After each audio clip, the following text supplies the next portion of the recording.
Bro, can I get set up? Bro, can I just get set up for like 2 seconds? What the fuck? God damn it, guys. Shit. I just went live. I'm literally trying to get set up. I had to go find my cake. God damn it, that was loud. Fuck. Alright. Alright, fine. This one, maybe. Is it this one? I think it's this one. Hmm? Is it this one?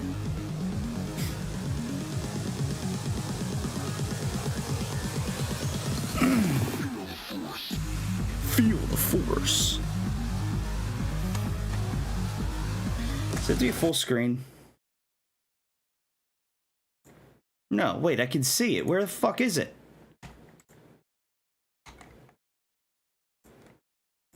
The hell? Window capture 9 is Yakuza Kiwami. What? Why? You're my dad.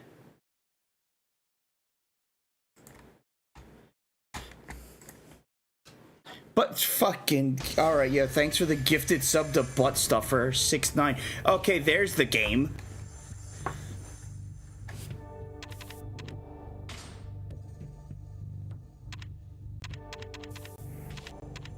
Son of a bitch, hold on.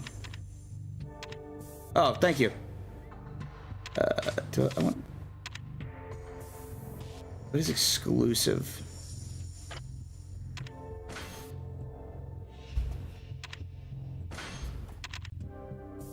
Ooh, no, not that.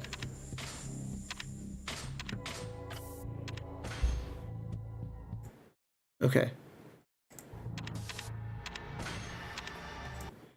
Alright, I gotta... God damn it, guys. Thank you for the scam train immediately. Alright, now that I'm almost set up... Jesus Christ. Guys. The fuck? Alright. Lego Man, thank you for... Oh, God, I can't even see the thing. Thank you for 13 months. Imperial, thank you for 15 months. Lego Man, thanks for the 100 bits. Corgi, thank you for 9 months. Lego Man, thanks for the gifted sub to Butt Stuff for 69. Nico, thank you for 32 months. I'm tired. I slept for 3 hours last night after being up for like... I don't know, 30... plus hours, I think. I think it's this one that I want, right? I think I want this one. Yeah, I want this one.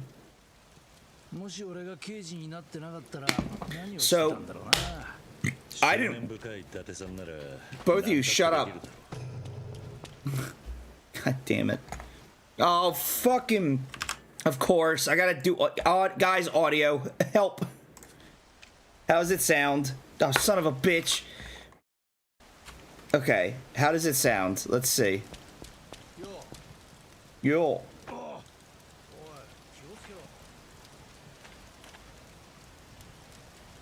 You got a call and heard nothing. Alright. I don't know what that means, but sure. Ooh, I see a shiny thing.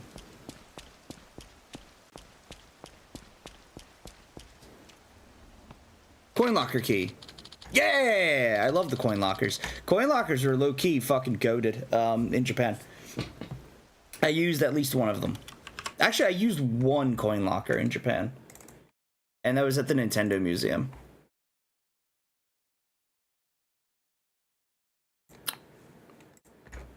Which was pretty cool. Okay. So I'm going to assume all the audio is fine. Guys, thank you for the hype train. Level 2. Nice. What do you mean alerts don't seem fine? Oh, I know why. I know why.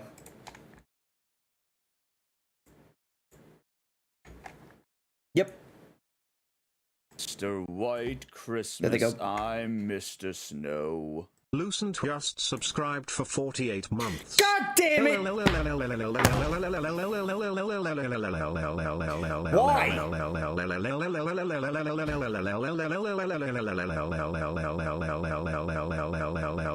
I fixed the alerts with perfect timing.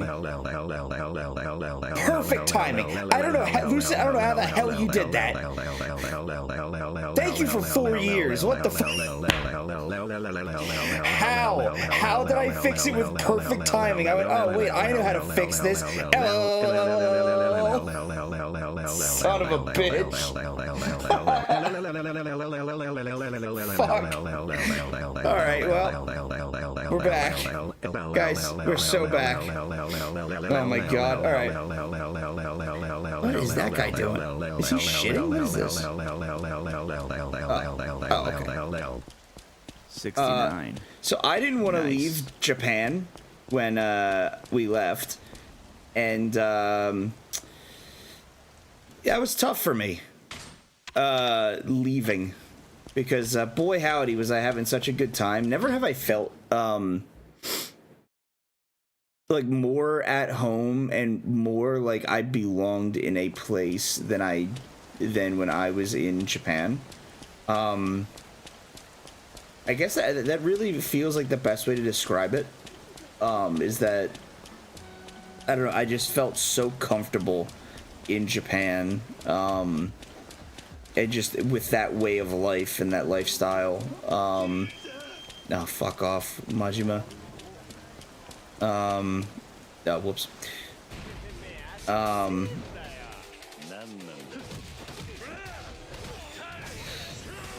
It just kind of sucked that we had to leave, but the honeymoon was fantastic, so I know a few of you asked, and oh, okay.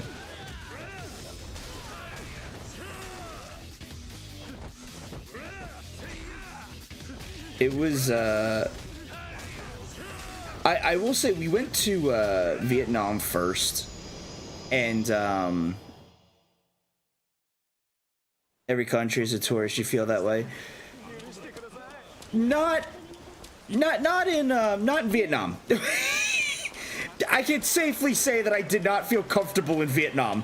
It was like it was January, and it was 90 plus degrees with like 90% plus humidity every day. If uncomfortable was a feeling, like if uncomfortable was a person, it was me. That and like having to just be in like on high alert everywhere I went, just because of you know, if I'm not careful, my wallet could just disappear. And you know, can't drink the water because of the bacteria, can't eat foods that have been washed in tap water because of the bacteria. So it's like, it was I was on high alert. I was in survival mode in Vietnam, just to make sure that, you know, I didn't get sick, I didn't, you know, get robbed, and none of that. Although, being able to be in Vietnam, you could live there. Man, if you have like $1,000, you could live like a king. Quite literally, because everything is just so cheap. But goddamn, dude, like being dropped into Vietnam, it was like being dropped on Mars. It was fucking, it was so different.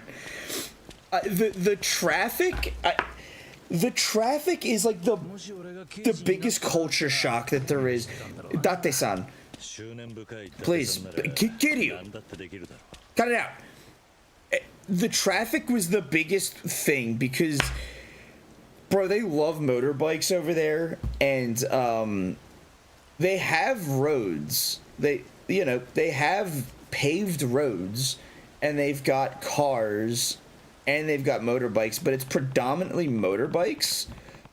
And like the cars, like the motorbikes just kind of weave in around everything. And goddamn, if you're in a car and you're just like, and someone has to turn around, bro, they just go for it, and everyone just stops.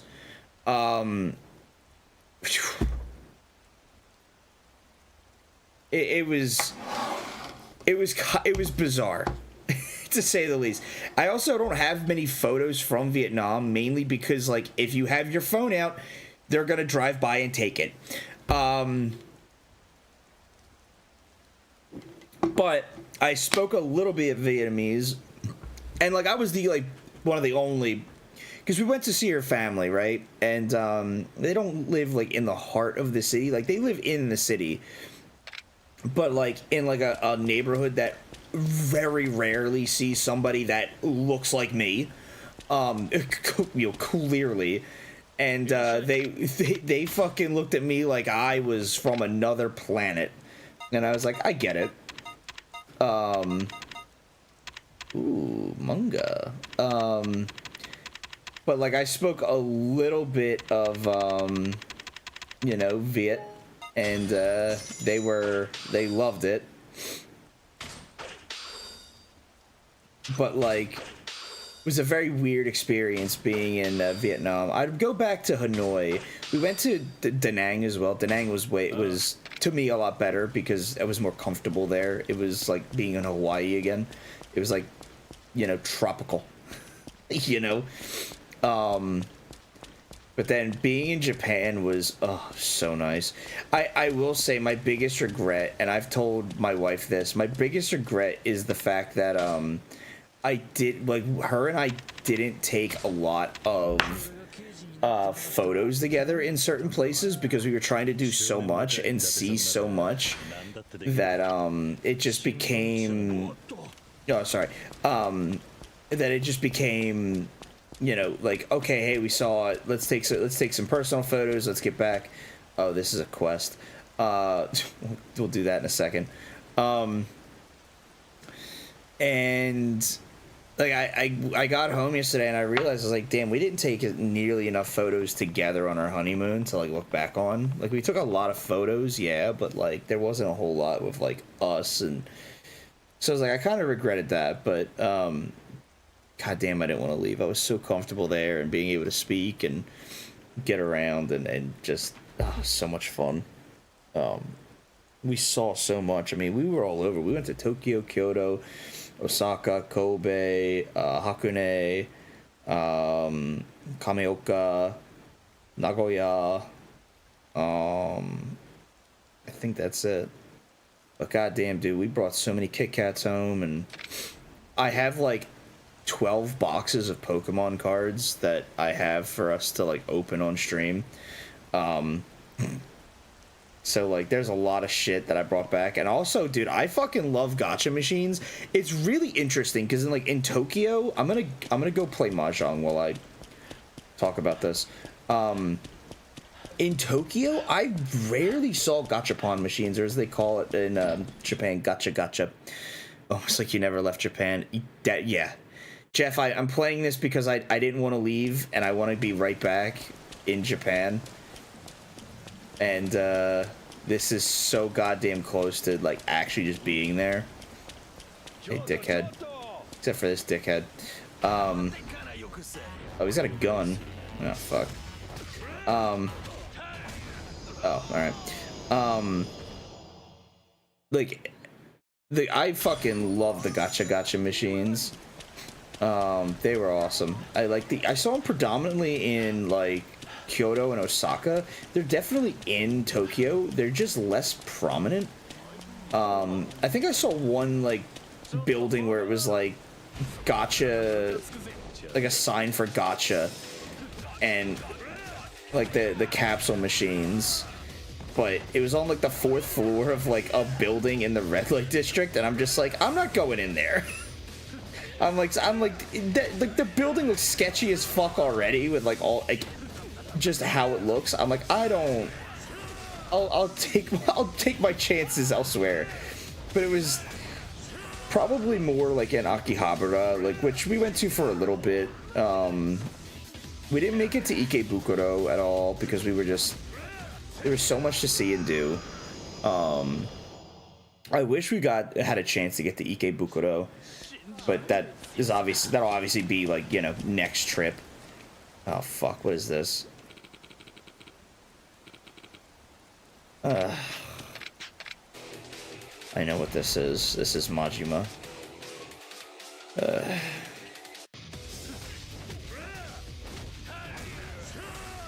Yep. But even like when we went to Akihabara, like I wasn't there for very long. Ow! Ow. Like we walked up and down the street and like we went into like a few stores. Like we didn't do anything too crazy. I mean, we went at night, right, so all we saw were maids from maid cafes. My son, 19, reads a lot the Fusion Discord. I personally don't find it interesting, but I can understand why some people, like my son, I kind of heard that you needed like a reservation for the Muscle Girl bar, so I was like, oh, that kind of sucks. It's like that definitely next time. JRP tutorials, which I guess are stuff that are discussed in the Fusion Discord. I don't have an issue with my son consuming that stuff, except for the Zezabai loots, but it's gotten to the point where every minute of his life is spent over the Fusion disc.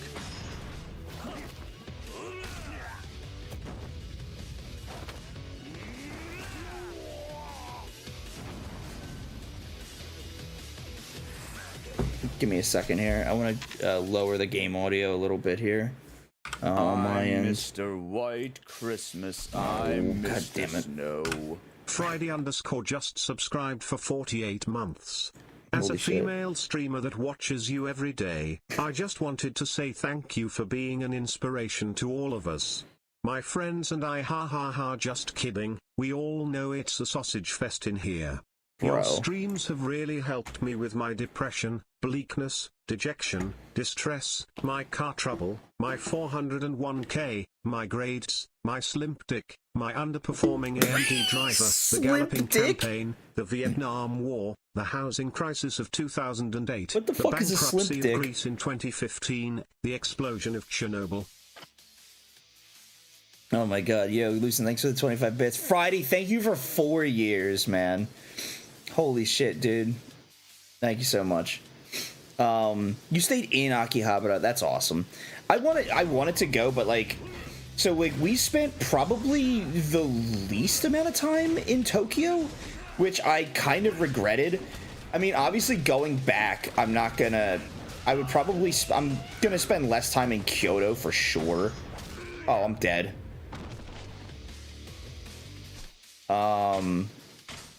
Like, Kyoto was fun and all, but the biggest issue that I had with Kyoto was, like, it felt like everything opened so early, or opened late and closed early. If that makes sense. Like, most businesses wouldn't open, like, anything, like, a lot of stuff wouldn't open until, like, after 9 or 10.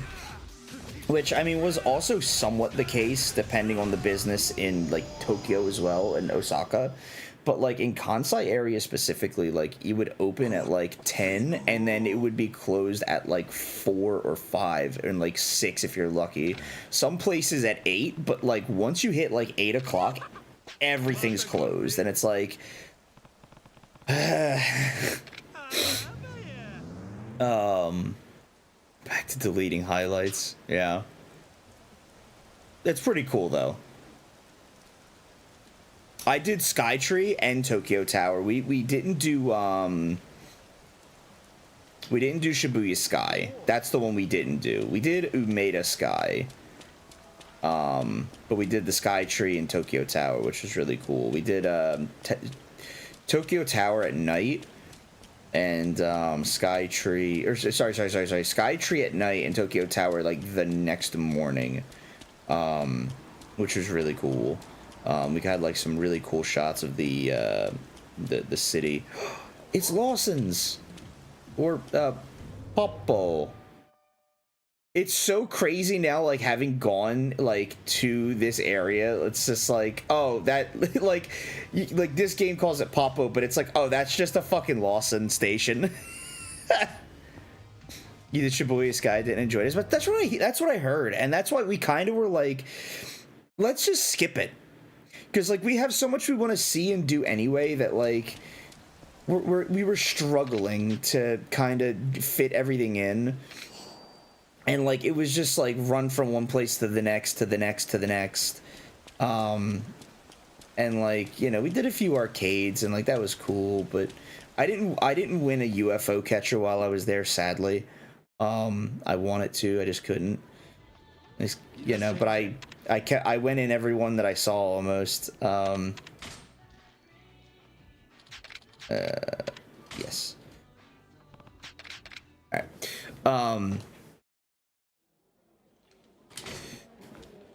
So it was fun. Oh, I'm playing East. Nice. Give me 1 second. Take a quick look. Okay.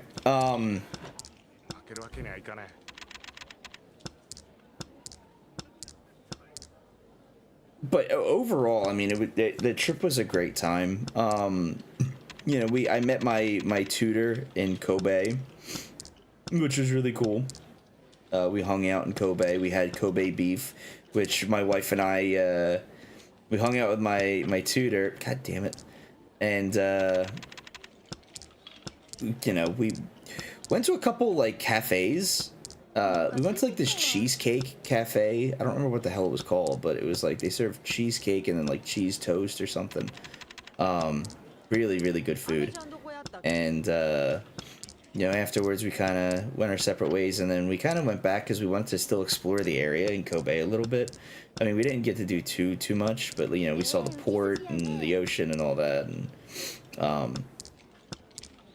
I should really open up my hand here to something else. I need to get rid of this white dragon tile like that. I'm one away from Ricci.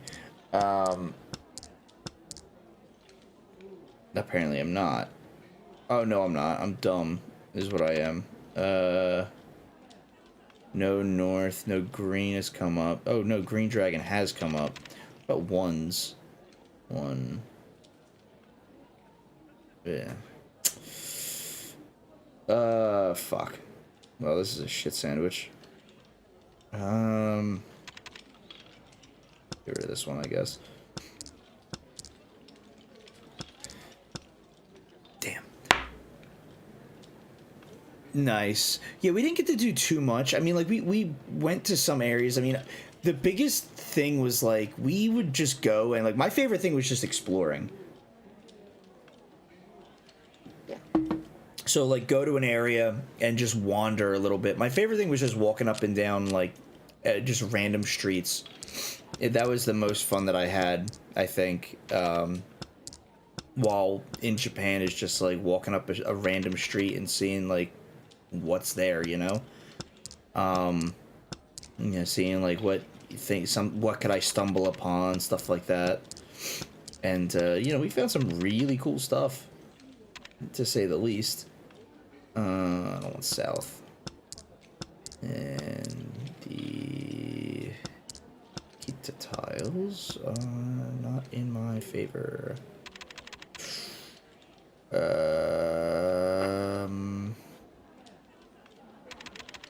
Alright, White Dragon Golem, sorry.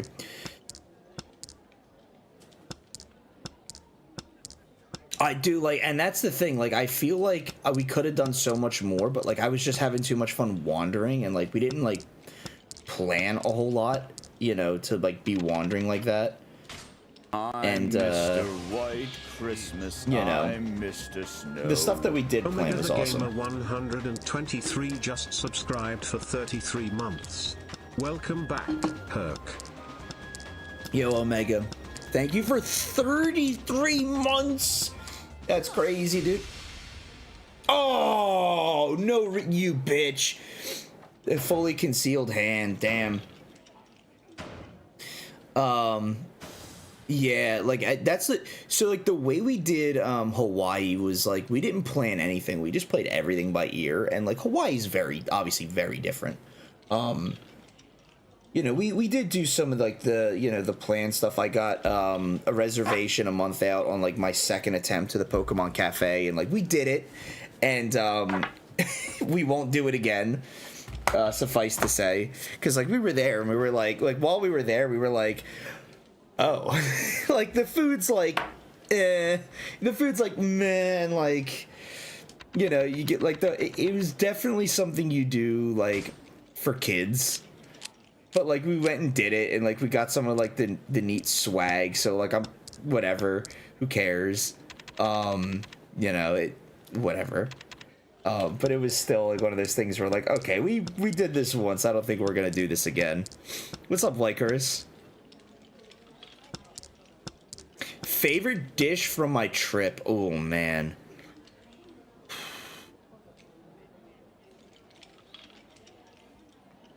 Okay. I loved Japanese curry. Japanese curry was my absolute like go-to. It was my like my easily my favorite thing to order because it was just so good. My favorite meal, however, would have to be the night we did omakase. So I found this omakase place in Kyoto, around the corner from our hotel, and we didn't. Anytime we went to like look at like food places around us, we would consult Tabelog, and Tabelog is a website that like the local people in Japan use to like, you know, rate food places, and you're getting like local reviews, not like Google reviews, because if you're getting, you know, if you go to Google, the thing that we kind of realized was like, oh, the Google reviews are skewed because, you know, businesses that are especially geared towards tourists will be like, hey, if you leave us a good Google review, we will, you know, we'll give you a little something extra. We'll take a little bit off, you know, and so like the Google reviews are like heavily skewed to like the positive side because people are just giving good reviews to get free shit. So luckily we knew about Tabelog, you know, in advance, so we were using that, and like the highest score that we saw was a 3.99, and it was the omakase place that we went to. There was only 8 seats. The service was unbelievable. We were running, I guess, slightly late, but like not really. Like we showed up like a minute or two prior because we were a little bit of ways away, but we got a go taxi to the restaurant. Mr. White Christmas, I'm Mr. Snow. Sum76 just subscribed for 18 months.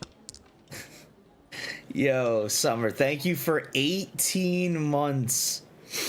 So we showed up like kind of like on the dot, like a minute or two, and like the hostess was there outside waiting for us to arrive. She greets us at the door and brings us in.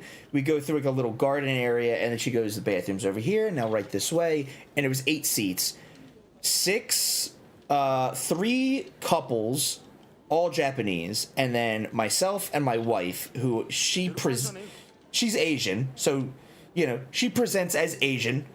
Like, I guess they would call like Asian passing, I guess, or whatever the fuck you would call it. Like, she could pass as like Japanese, I guess, kind of to the untrained eye. I was not white, as opposed to me, obvious foreigner. But the staff loved me. My favorite thing was like people like, you know, they would talk to me and they would think, yeah, very white, like obscenely white. They would talk to me like, you know, in English, and I would respond to them, you know, with Japanese because like I know a little Japanese. And some places they'd be like, people would be like, oh my god, like you're like, oh, it's so good, and I'm like, yeah, you know, benkyou shitemasu. Joji Janai beginner des. But they would like want to talk to me more, to like be like, oh, how do you know Japanese? And I would sit there and tell them, you know, I've got a tutor and all that. And this place, I sat down, they took our coats, and it was the chef. It was this, you know, I guess, average height Japanese man. You know, good sense of humor, and then his two, I guess, sous chefs. And that meal was just... It earned the 4.0 on Tabelog, let's say that. It's Yelp for Japan. That's a great way to put Tabelog, yeah. Yeah, no idea what... Yeah. I'm playing some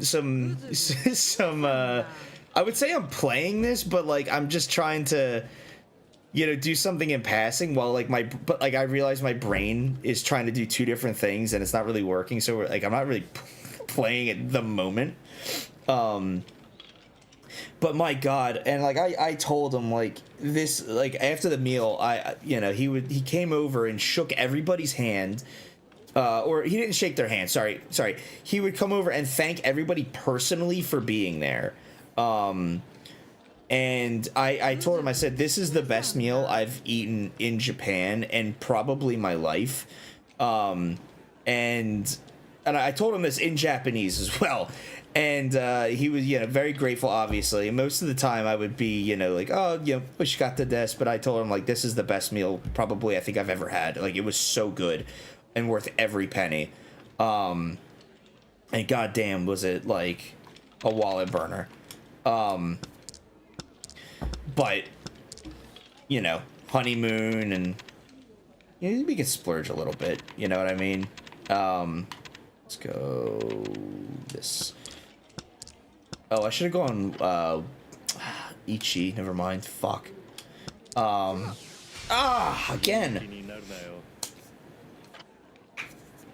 If you go, Corgi, let me know. Like, we've got so many places pinged that you could stop in. Yeah, like, ball out. Like, this place was... It was... I think it was like $300 per person. But it was an hour and a half omakase experience. And then after the meal... And, like, they would ask, you know, like, what are you guys doing here? Like, what are you guys doing in Japan? How long are you here for? And I told them, like, oh, you know, it's our honeymoon. And, you know, they were like, oh, sugoi. And then afterwards, they gave us little snake, like, these, like, chopstick holders that were snakes that would... So the chopstick holders that they had for your placemat were these snakes. And they had extras, so they gifted them to... my wife and myself as we were leaving, and we were like, oh my gosh, you know, thank you so much. And, you know, as we were leaving, they the chef greets you at the door, like, farewell, as we're leaving, and it was just, you know, like, just the ultimate experience. Oh, it was definitely worth it. Oh yeah, definitely. Like, there's like a couple used game shops that I didn't realize were there until after I left, which I was kind of like, I was like, damn. But I know next time, like, we're gonna spend less time in Kyoto, because, like, you know, there's, you know, the Arashiyama, there's, you know, the Gion. You know, there's some of the sites around there, but then other than that, there's not much else. You know, there's Nara, but Nara was fun. I had a great time in Nara. Nara was, if you don't know, Nara is the area where they have deer that just wander the streets, and you can feed them crackers, and they will bow to you for crackers, and you know, you can feed them and, like, pet them and touch them, and they're very, like, they can be docile. Towards the end, like, we were kind of getting towards, like, a temple, and one of them, like, they started to get aggressive around there because people were, are we still in East? We are. You know, because they had stalls lined up and people were buying them, and they were holding them down instead of holding them up high to make them bow.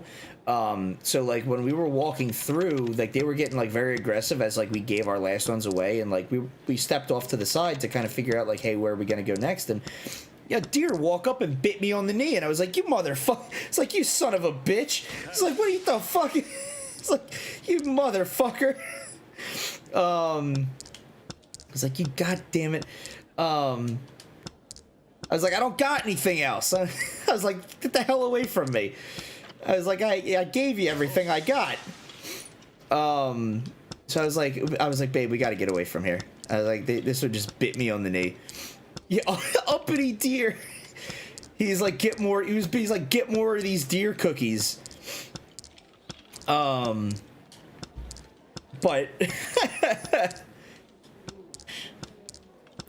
it was really cool. I think we spent a few hours just feeding the deer alone, and then I think that was the day that we went to, I think I have tenpai here. I think I have tenpai. We all have tenpai. Holy shit. Was I waiting on a... I'm an idiot. I was waiting on a white dragon tile, and they were in the middle. Fucking dumbass. I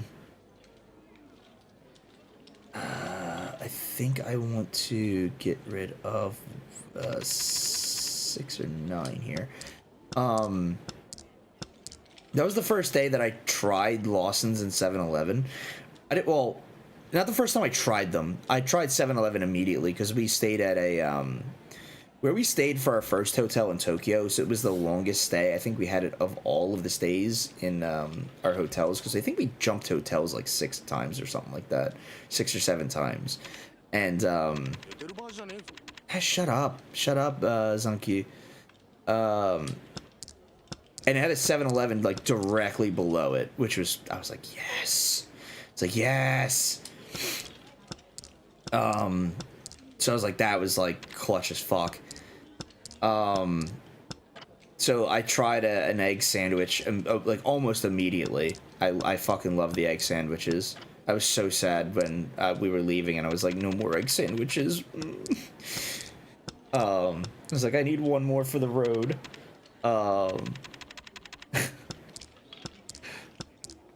But when we went to Nada, we found there was a 7-Eleven and a Lawson station that were right across the street from one another. So I grabbed an egg salad sandwich from 7-Eleven and the spicy chicken from Lawson's, and made a egg salad sandwich with chicken, and it was so good. my dumbass friend saw it on Instagram, and he's like, holy shit, you just westernized Japan. I'm like, god damn it. I'm like, shut the fuck up.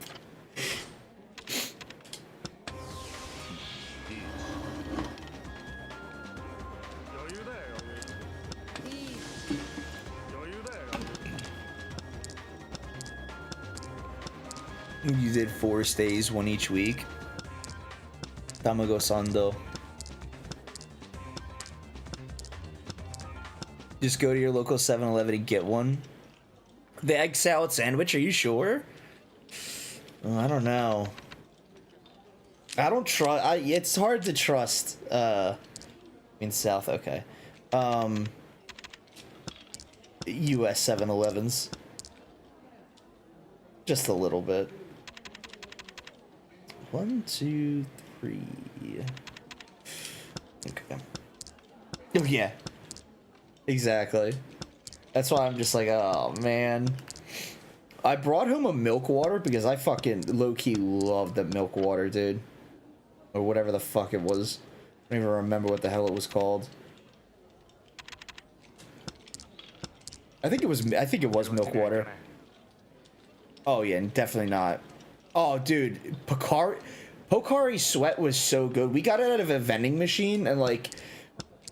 We were like, we don't know what this is.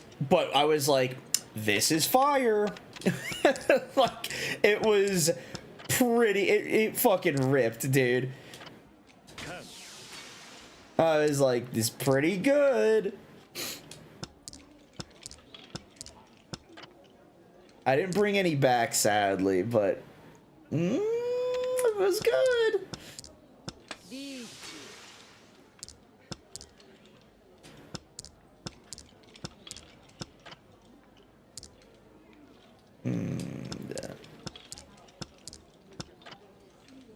I'm not in a very good position here because my hand is not that great. Damn.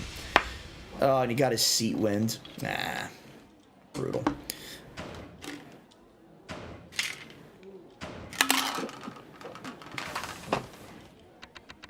But we stayed our first day in Tokyo, we stayed in like Nishi Shinjuku area, like right next to the government building actually, which I kind of regret not going up because we could just go up for free and like just to see the skyline, and we just never did. And it was just one of those things that's like it was right there and we were like, oh, we'll get to it, and then we just never got to it.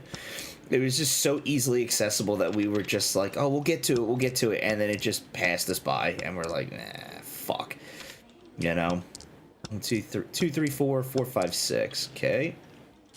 I need a 2 or a 5 pin to go to Ricci. I'm gonna get rid of this 5, and so I can get the red 5 on.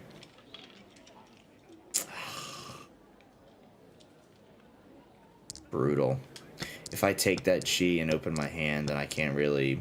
Oh, perfect. Yeah, I'll take that. 6 tiles is better than 2.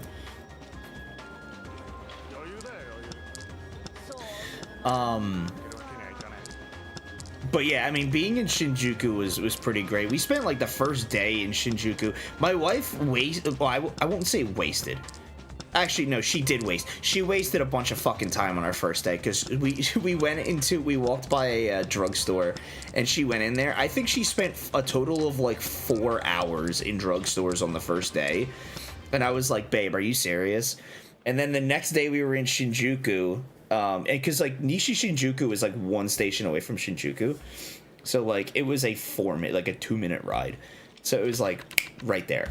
And like we walked out and I saw the big cat. I don't have a video or a picture of it, but it was like one of the first things I saw in Shinjuku, and I was like, oh, this is sick. You know, we had to go get our welcome suikas. We didn't really, so like we had a friend that went very recently, like within like I think in like November, and like they gave us their welcome suika, and we were like, oh great. We didn't realize that the welcome suika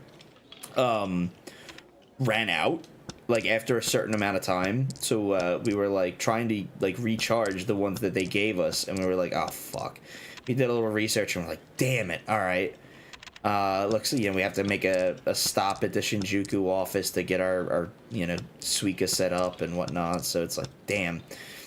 We're like, okay, whatever. But like we saw the cat and we turned around and we're like, oh, here's the office. Ooh, perfect. Get rid of that one. I just need. Okay. I could do whatever I want with this hand now. Actually, now that I have White Dragon, I'm not gonna get a lot of points for it, but if I get a south, that would be clutch as heck.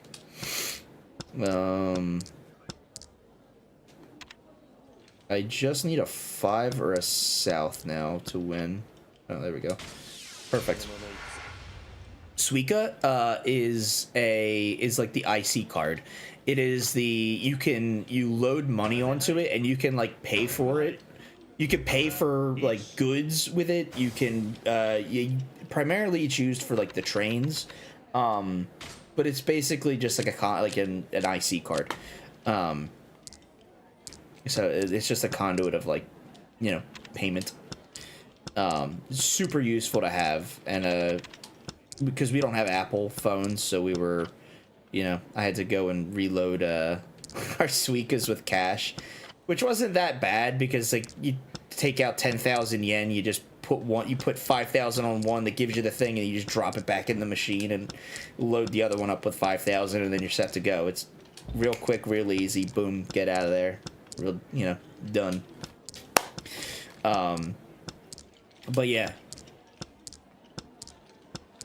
You know, it's always like, oh, damn. Did I visit any Pokemon centers? Bro, I visited so many of them.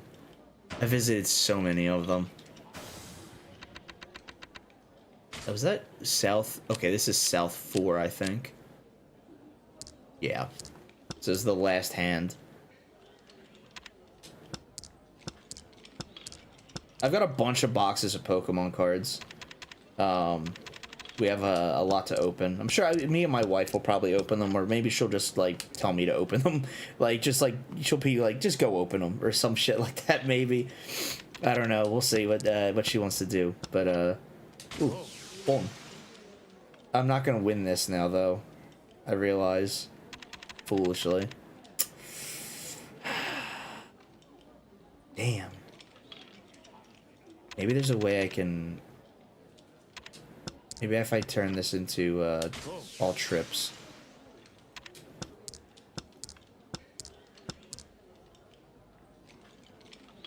Maybe not.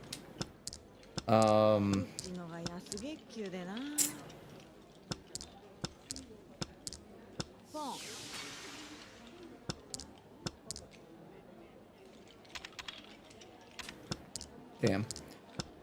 All right. Wow. Unlucky for me. Do I want 5 or 7? Let's see.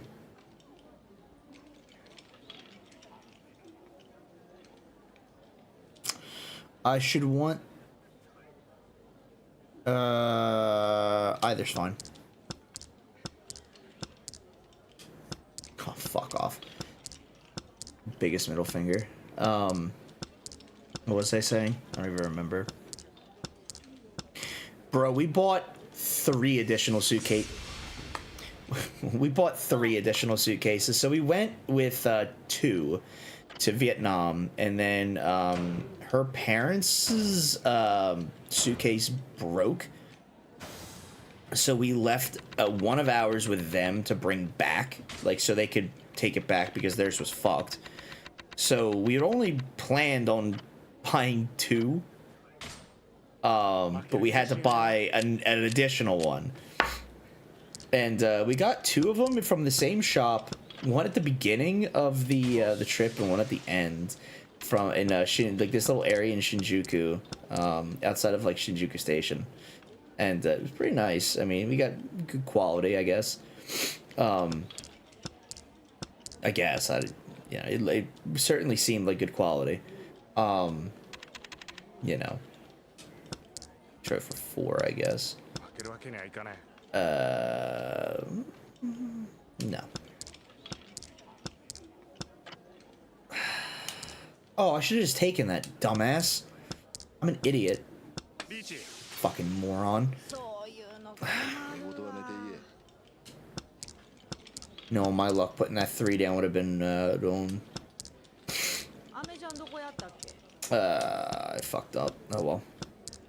No big deal.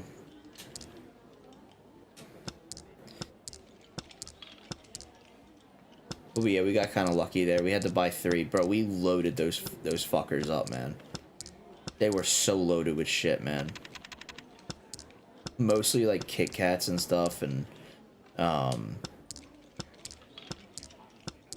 just, you know. Oh my god, the north tile, bro. What do you mean?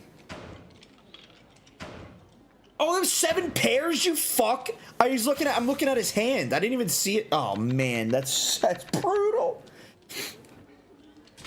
But yeah, we loaded those fucking things up, man.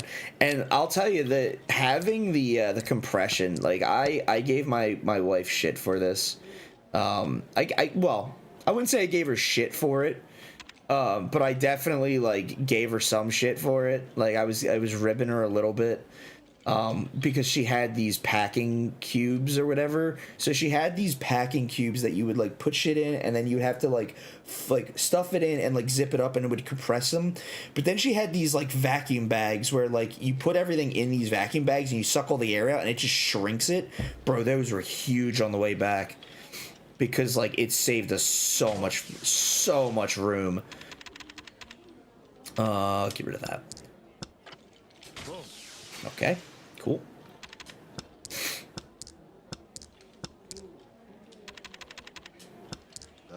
It's all on her, and I was giving her some shit for it, but I was like, I'm the asshole. I'm like, I get, you know what? I get it. I'm the dickhead because I'm like, this is so smart. All right, well, this is an interesting hand. Okay. I have Yaku with 2 pin. fuck off. If I kept 3-pin, I would have gotten sumo.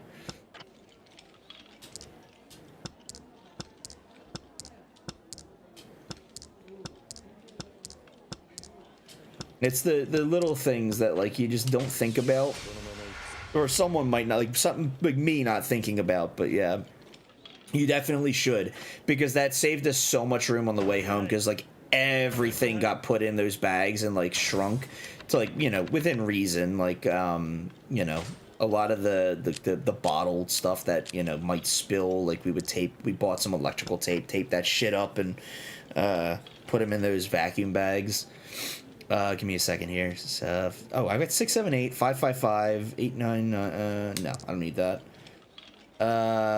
678, 555, 899, 4 east, green, red. I don't need that. Now, how do I convert the rest of this hand? Not with east.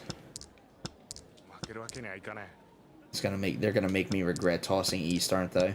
Motherfuck, I knew it. Fuck. Come on, stop giving me so tiles.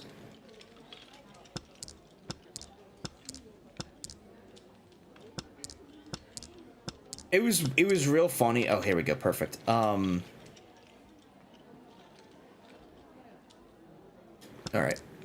7 bamboo, 9 bamboo, red dragon, or 3 or 6 pin. Fuck. Will get me into Richi territory. I think. But if I open my hand, I'm kind of fucked. But that works out. Alright, so now it's 3 or 6 pins. It's 6 tiles. Perfect. Kind of just listening along to your stories because you have no sweet clue what's going on in Mahjong. That's fair. If you've ever played like Rummy, it's basically Rummy but with tiles. There's 3 different suits, so bamboo and pin, and then there's the winds, northeast, south, and west, and then there's white, green, and red dragons, and you just want to build a hand of, you know, tiles that are consecutive, like 4, 5, 6, or like 3 of a kind, or 4 of a kind if you have all 4 of them. And the goal is to be able to go out with a hand that is, that'll score points, essentially. I love Mahjong. My travel bag started out with, almost like nothing on it, and now I have like a bunch of like gachapon. Wow, already. All right, so he went Richi, which means his hand is basically ready to go out if he gets the tile. Just like that, he got the tile he needed. It's basically him saying, I need one more tile, and he just draws and discards until he gets it, or if we discard it, then he can take it. You can also take tiles, so 3 of a kind tiles can be taken by anybody, but sequence tiles, so like right here I could take this for 3 of a kind for the 2 bamboo. But it's, say if I was to get like an 8 of the pins, which are like the red and black ones, the 7, 7, and 9, those are pins. If I was to get that, I could only take it if the player to my left discards it.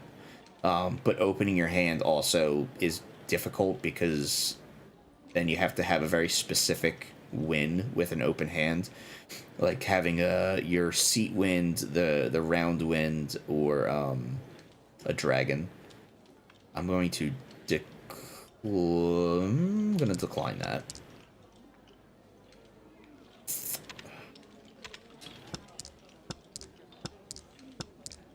I also have a bunch. Fuck me. Of course, I get 2 back-to-back tiles that I could use like right in a row. I also have like a bunch of photos that I want to kind of sort and go through eventually. I might show on stream and whatnot, but damn. 1, 2, 3, 4, 5. I just need one more pair. Do I go for the 4 pair or 7 pairs? I think I do. That's a tough hand to pull off, but might be able to pull it off.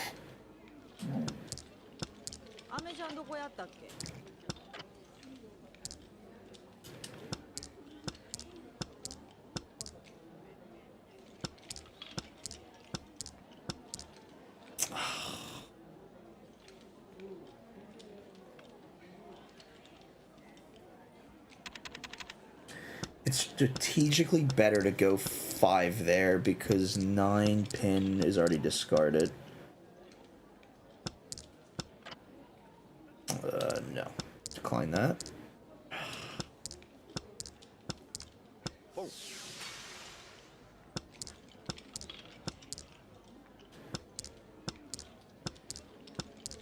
Showing one stream during backyard baseball. True.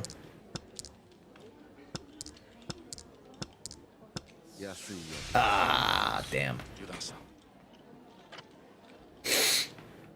I picked something that I was like, oh, I don't need to really think too much, and then I'm like, it's fucking Mahjong, of course I need to think. But like, man, it was so weird coming home too, because like I got to experience the 18th of February twice, basically. So I woke up on the 18th of February 18th, and went to like drugstore to kind of fill our bags. Well, you know, we used the rest of our IC card before we went to the airport, and then like before we packed and all that, and then went back, packed, went to the airport, flew. We left at 5:40 p.m. Japan JST, and we landed at. So, like, a whole day is basically gone by, the 18th. So, we left at 5:40, and then we arrived at San Francisco at 10 a.m. February 18th. So, like, it's the start of the same day that just happened for us. So, it's just like, fuck. So, like, we basically, like, for, like, the same day was just traveling the second time through it. It's like, fuck, man. We didn't get home until 1:30 in the morning this morning of the 19th, because we had a connection through DFW, and it was kind of fucked because of all the temperature drop. I time traveled, yeah, I sure fucking did. I also only got 3 hours of sleep. I don't recommend that.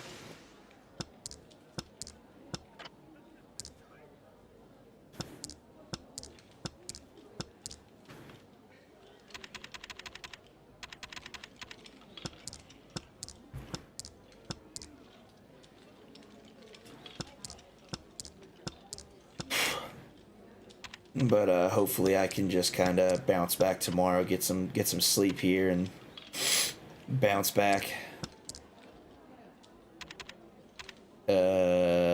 This one, I'm one tile away from Ricci. I'm not gonna get it.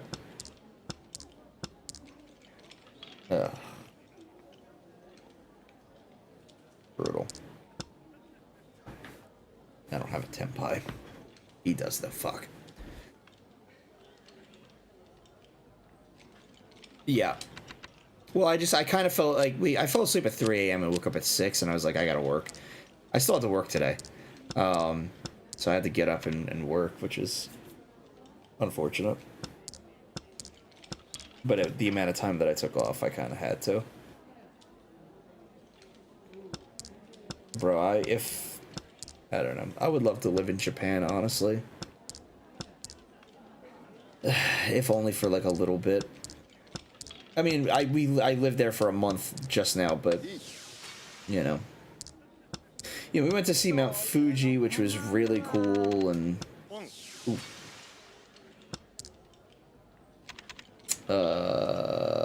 Yep. Went up to the hot springs. Had a, you know, the hot spring at Hakone, which was really cool. We Hakone is you know, this, you know, where you go to like kind of see Mount Fuji, and really cool place. But we it's you know, touristy, as you know, as you would expect.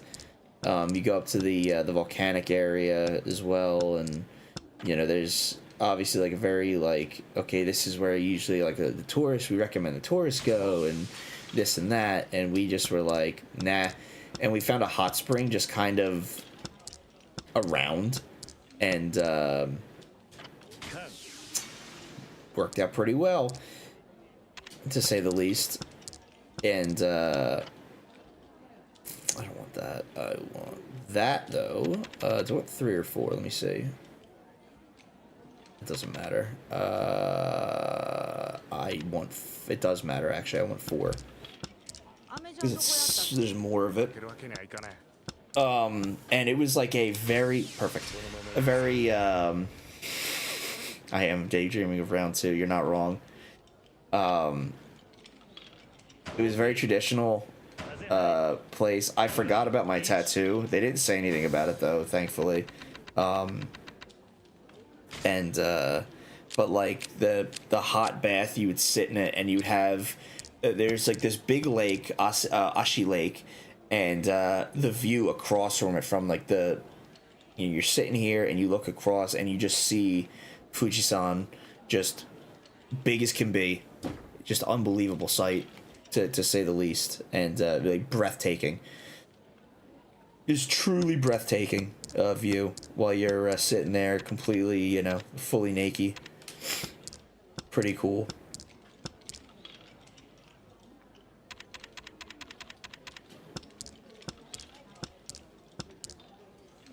I probably will make this my last hand of Mahjong. Not last hand, obviously, but last game of Mahjong, and then we'll get through some plot here, because I've been meaning to come back to this to play more of it.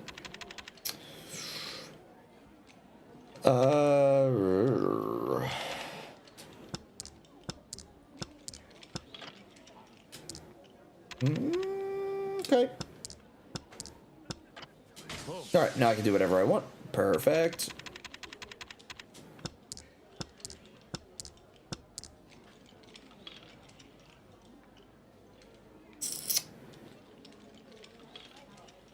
Oh.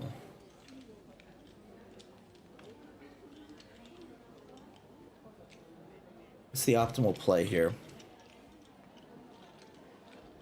Because I still need 2 tiles either way. If I replace this, I still need a 7 and a 4 maybe. We'll do this.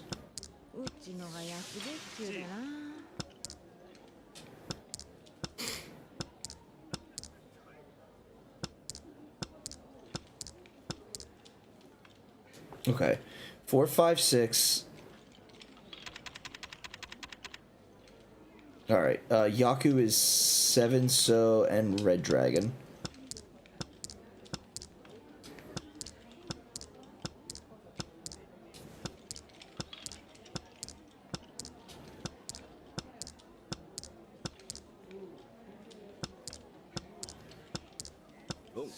Damn.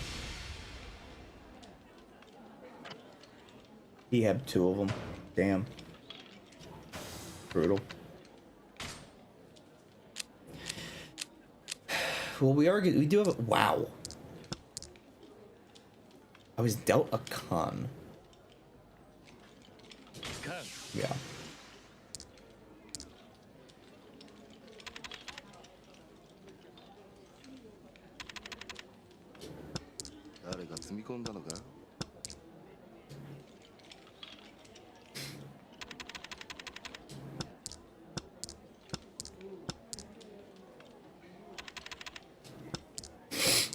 This is a pretty damn good hand to be dealt, actually.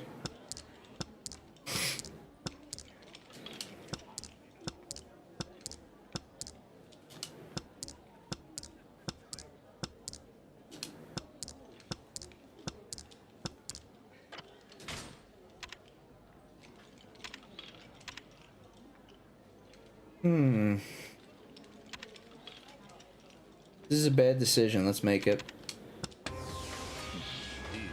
I'm greedy. I'm gonna be greedy. I literally would have... no, I wouldn't have. Never mind.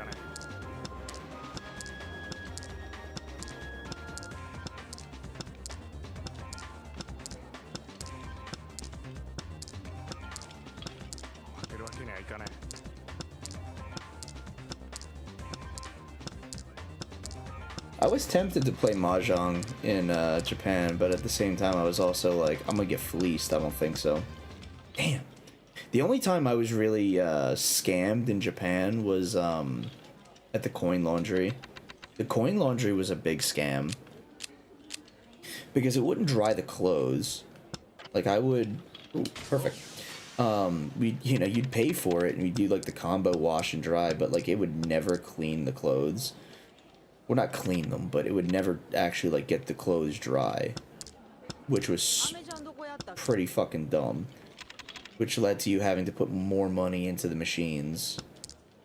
And like it just, even then, like after you leave it in there for like another hour, like it's still not dry, and it's just like, what the fuck am I doing? Like I'm wasting my time at this stupid ass. I'm wasting my time at this dumbass laundry machine when I could be out, you know, enjoying myself. And especially for all the money that you have to put in there, like it's, one load of laundry was like 1,200, I think, 1,200 yen, maybe more, depending on, you know, the prices. Get rid of south. I should get rid of white too.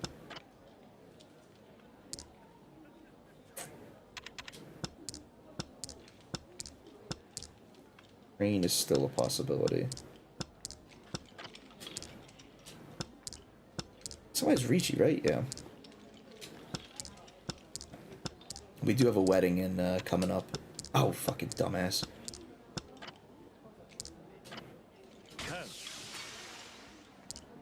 Give me a 6. Damn.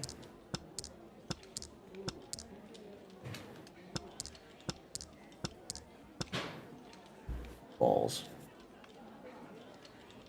I wasn't getting that 6. I did get a set of Hanafuda cards. I at the Nintendo Museum. I was so happy about it. That's the one thing I wanted to get. We painted our own set and then we bought a set.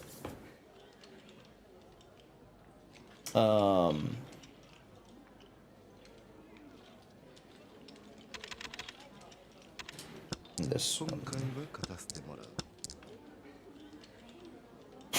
Ah, fuck me. 2, 3, 4, 6, 7, 8.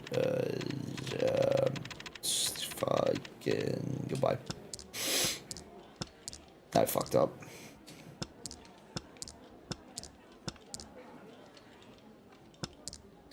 Really, all of the pin tiles, of course. I should have gotten rid of north. Didn't matter anyway.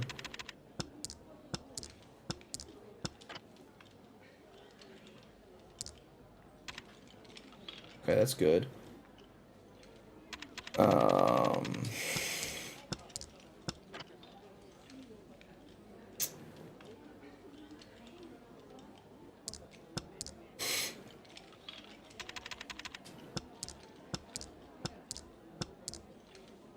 No.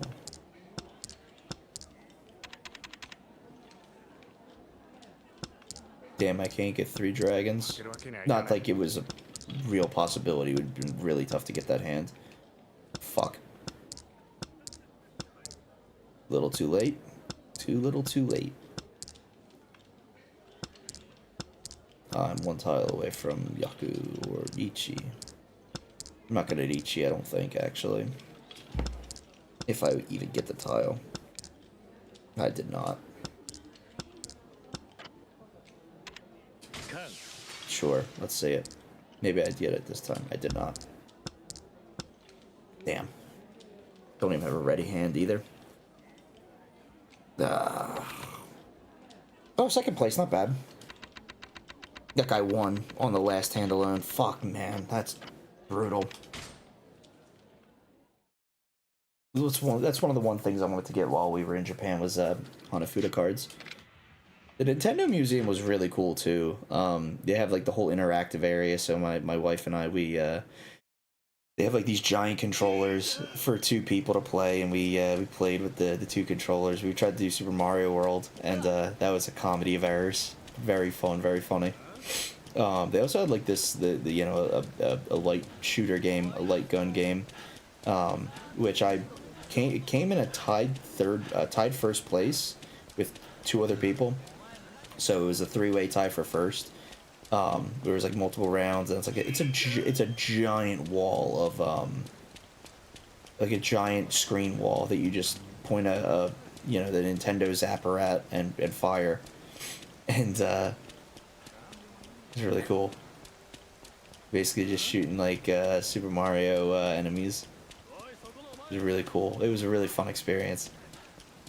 They do list Metroid Fusion as a very important game for the Game Boy Advance. They do not have IQ versions of the game. They do have IQ versions of some games, though, which I thought was very interesting. Like, they have IQ versions of some games, so like, but not of the GBA, but like for other consoles. I don't remember which ones. Ah, this thing. Look at you, I'm definitely getting some bad boy vibes out of you. Nani. Bad boy. You dress like a man with real presence. The nonchalant demeanor, that scowl that says, "Don't ask me about my dark past." Well, got me there. Badass dads. Yes, amazing. You're the very definition of a bad boy. Hey, hold on a second. What exactly are you talking about? Huh? Well, also, they wouldn't say huh in Japan. They'd be like, eh? Or nani? They would never go huh because it comes off as rude, like, huh? Huh? Like it sounds very rude. It's more like, eh? Eh? Never say huh. It was very hard to break that habit. Not that hard, but just to kind of keep it in mind. But yeah, I just think you look like a really cool old guy. So I'm asking, what the heck is this bad boy old guy stuff you keep saying? Eh? Oh, is eh? You're the poster boy of a badass dad, yet you don't know what they are? Bad boys are so in right now.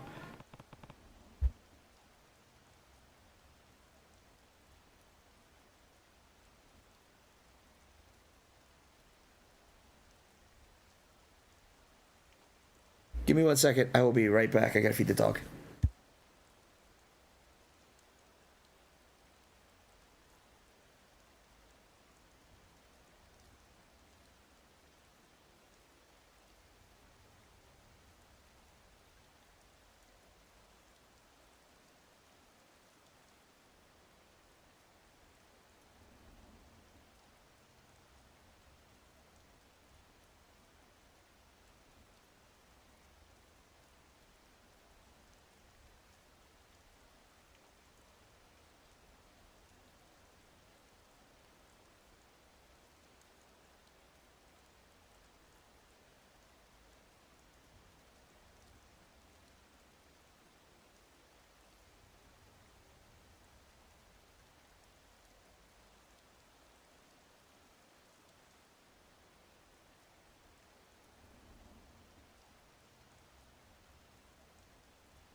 Bro, I'm a badass dad. Oh, I see. I saw this. You must be the kind of man who becomes a DILF without trying.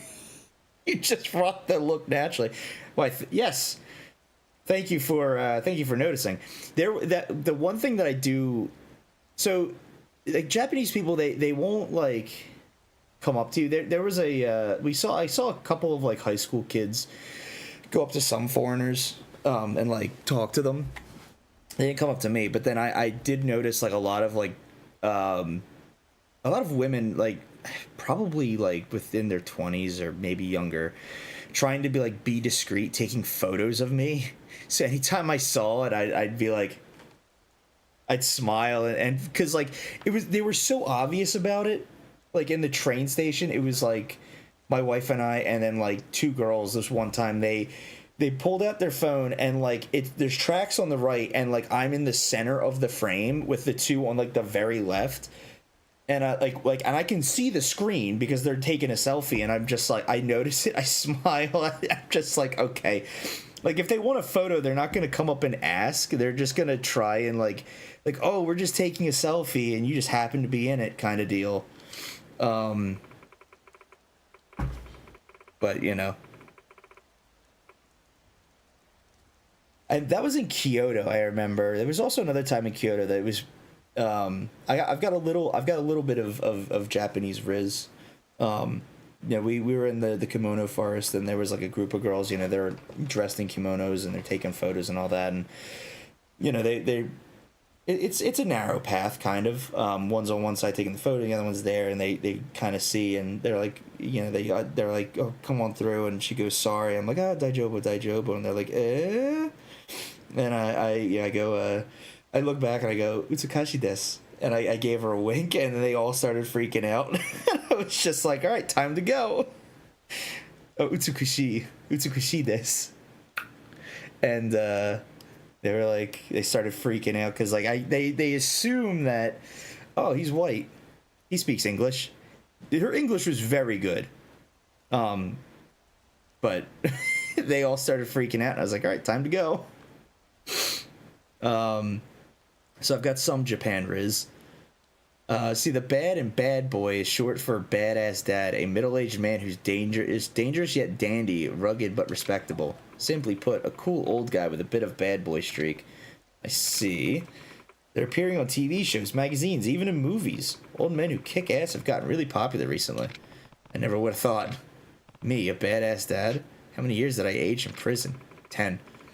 I'm conducting interviews for a magazine, an article to seek out and determine who the bad boys of Kamurocho are. Wait, there's an actual criteria for that? Bro, it's me. I'm interviewing the hottest dilfs I can find and deciding whether they're truly bad boy material. Some men are just trying to ride the bad boy gravy train because it's trendy now, but they're not the real deal. The other thing I noticed is that like Osaka was, so like getting around depended on the area. In Tokyo, it was all about knowing the Tokyo Metro and the JR lines. Kyoto was the bus. Osaka was kind of the trains, but it's not as extensive as Tokyo. And then just like walking, and then there's like kind of some, you know, bus you can take depending. I definitely like to interview you. Interested? Me? This town has a ton of bad boys roaming the streets. Why not stop them? Well, a lot of men on these streets aren't bad boys. They're just bad people. It's too dangerous to talk to most of them. Very true. So I wandered into this park thinking it'd be safer, and I was hoping I'd find some more fatherly types here. Bro, you found homeless people. You came into West Park thinking it'd be safe? Well, if I don't do something, this story we've been working on for months will fall through, so please help me out. Did I see anything sketchy while in Japan? Yeah. I saw some, like, I don't have sketchy. I mean, I went to the red light district. I mean, that's pretty sketchy. I met with Charles as well. Charles and I had drinks. That was really cool. We went to Shibuya, got some duck ramen, and then went to a couple bars. I remember in Kyoto we found a round one, and I think it was a round one stadium. No, it was round one. It was the proper round one. And there's a guy's like trying to like chase down women, and like I was just like, ugh, like just like creepy behavior, and they're just like harassing women, and I would tell them like to their face like, bro, you're a fucking creep, but you know, whatever. Yeah, maidenless behavior for sure. I didn't really see anything like sketchy of like people trying to like rob or anything like that. I did see like kind of like, yeah, maidenless behavior is probably the best way to put it. You know, single dudes just trying to have a good time or whatever. but like sketchy.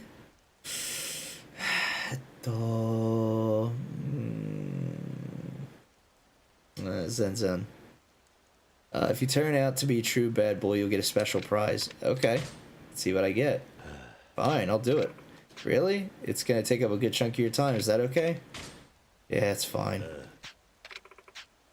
Awesome. Well, for starters, can you tell me your name and age? Sure. Cousin Makita, 37 years old. We're 37? God damn it. He's like my age almost, but... Thank you, Kitty. So I'm pushing 40, huh? Perfect. Okay, cool. Well, I'm just slightly younger than him. Well, Kitty-san, can you tell me what your priorities are in life as a badass dad? My priorities? How are other guys answering? Let's see. The man I interviewed earlier said he makes sure to wear sunglasses at all times, whether it's midday or midnight. Sunglasses at midnight? He just sounds like an idiot. I wear my sunglasses at night. Bro, I will say, like, this whole thing about, like, fashion in Japan is huge. The shoes that they wear are crazy. Packed trains? Yes, I was on a few packed trains. Nothing... I didn't see anything, like, you know, molesty. And I didn't hear anyone, you know, kind of objecting to anybody getting handsy, so I would assume that there was nothing going on there. I did find out that there is a love hotel that is, like, train-based that you could stay at, and you can go look it up yourself, but I did see a reel on Instagram, which was pretty funny about that, and I was like, oh, that's funny. Okay, play into that. Some people say that sunglasses are the #1 must-have accessory for bad boys. Still don't understand exactly what a bad boy is. Bro, fashion is key, though, bro. Like, they had... In every drugstore, they sell contacts, but, like, not, like, prescription contacts, like eye color-changing contacts, like contacts that make their eyes, like, their pupils bigger, their eyes bigger, shit like that. We probably did see the same thing. I was fucking dying. It was so funny. I mean, we were in some kind of, like, sketchy-ish areas. I mean, we found this bar that we thought looked pretty good, and we went there, and we should have known to be careful because it was on like an alley with love hotels and cabaret clubs, and the food started out pretty damn good. Like, it started pretty good, like, you know, like mushubi and that they, you know, you kind of grill in front of you, and you know, rice balls with like Kobe beef over top of them that they torched. But then we got through all of the things that we wanted, and we were like, let's hang out for a little bit longer. I ordered chicken and French fries, like a basket of chicken, like 3 or 4 pieces, and French fries, and I gave my wife a piece, and thank God she opened it because it was fucking raw. Like, they didn't, like, it was not cooked at all. And we had to open all of them. We had to send it back. And we were like, yeah, we're not eating this shit. But then they cooked it, and, they gave me a new thing. And I asked her, I said, namanai, like, not raw. And she's like, hi. Like, we'll see. And thankfully it wasn't that time, but my wife still got food poisoning. I think it was the prawns that she got. Thankfully we didn't eat any of the chicken. Like, we ate none of it the first time around, but we saw that it was raw, and we sent that shit back immediately. And second time around, I was the only one that ate the chicken because I opened it up, looked fine, and then I think that her prawns that she got after that were underdone as well, and I think she just got a bit of an upset stomach due to it, but she bounced back pretty quickly. What's my #1 priority these days? My clothes. Majima-san? Nothing really. I'm gonna say my clothes. I had to pick something, I'd say my clothes. But, like, the fashion itself in Japan, I love it. I'm like, I dig this, man. The fashion's cool as fuck. Like they always like get done up. Like they always are doing their makeup, and they've got like they'll put like color contacts in and shit like that. But they'll like everyone's got like a style. Like everyone's got a style, and like all the women wear these like fucking crazy boots that like add like they're like legit boots. They're like not always heels. They're like fucking boots with like lifts, and it's like god damn, you fucking walk it like what the fuck? Like it's crazy. But like their shoes that they have and that they wear are definitely like some of the most eccentric parts of like their outfits. I feel like, yeah, kind of like platforms, but like it's not even like they basically just platforms. I guess like they give them like an extra like couple inches. Got any clothes while there? Yeah, I got some clothes. I didn't get too much though. I didn't get like I went to like Uniqlo, big platforms. I got some like Uniqlo stuff, like underwear, socks. I didn't get like I didn't get a touristy like Japan shirt or like anything like that. Like my wife got one that from Osaka, from Gap, that just said Osaka, that she was able to get stitching on, which was cool. She bought a bunch of stuff for her sister and her nephew, and but as far as like clothes for myself, I got like something at a Nintendo store that was basically like a Tom Nook shirt, like resort shirt. It's like a button up. It's got like the little leaves on it, which I was like, I like that. I vibe with this. And I think that may have been it. I did get another eye cover as well. So for blindfolded stuff. And one souvenir for yourself is a JP copy of Metroid Prime. That's cool. I went to a couple book offs. I got I know Kirby Master asked me to look for Super Bomberman for him 2 through 5, and I was able to find 3 and 5 for him in very good condition. Good sticker, no no yellowing at all.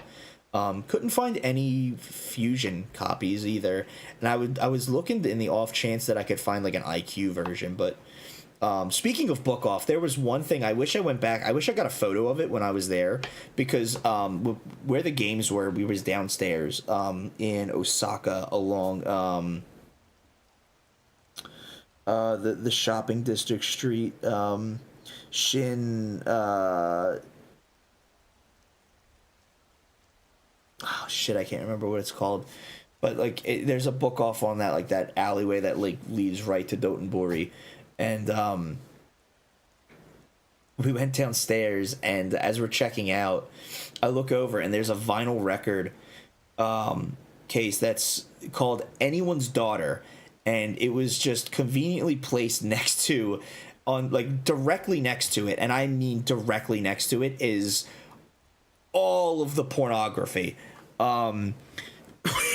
It was the 18 plus section, so like you had the retro games, on the other side was like porno like DVDs, and then it was Anybody's Daughter, and I was like, someone had to have done that on purpose.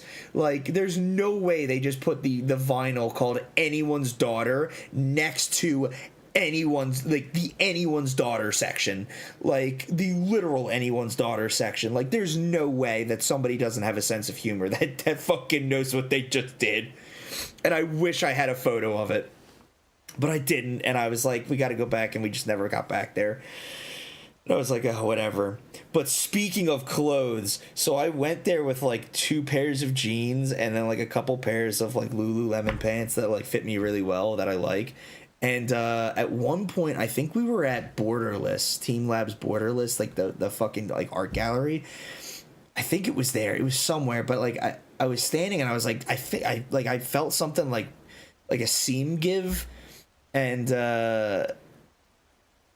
I was just like, did my pants just rip? And like I felt, and I was like, I don't think it did. I think I'm good.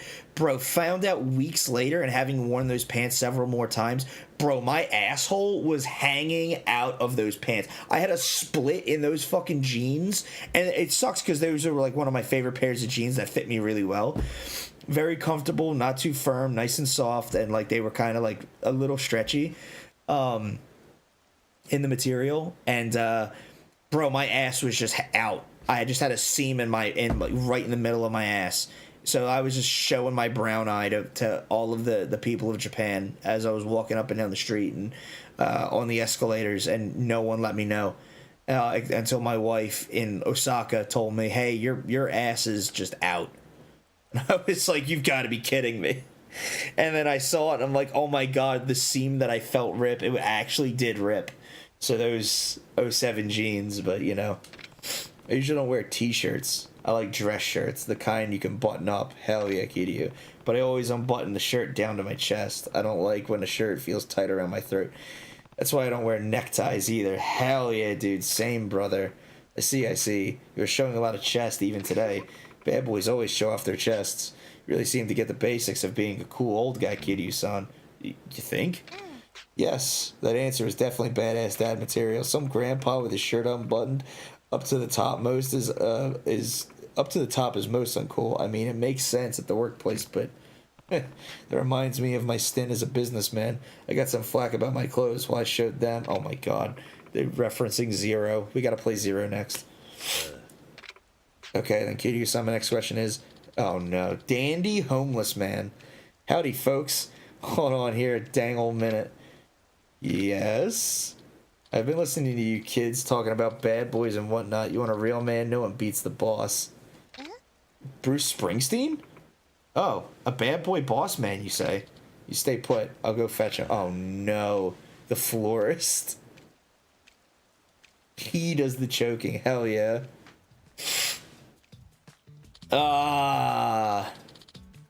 Idie-san. Getting interviewed, eh? Sure got a lot of free time in your hands all of a sudden.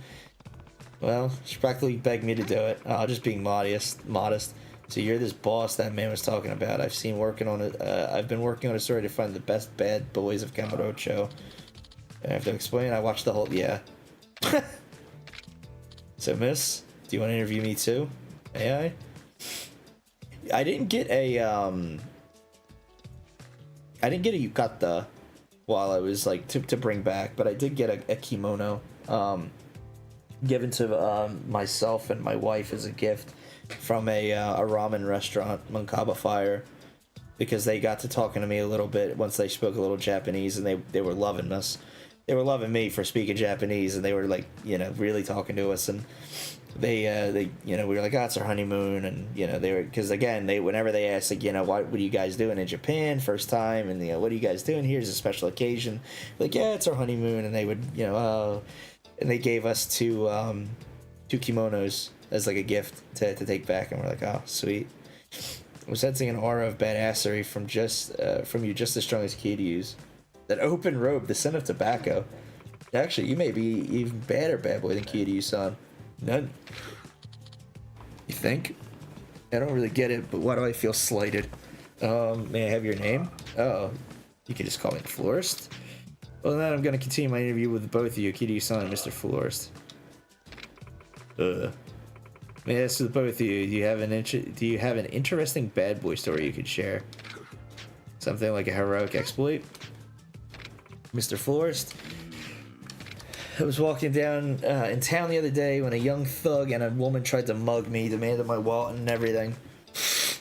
They target you for being an older man, but unlucky for him, my job is eavesdropping and taking candid photos, so I aired his dirty laundry on the spot. Stuff like his purchase history of pornography, the identity of his favorite sex worker, and the most recent sex acts he enjoyed with said worker. Some real kinky shit.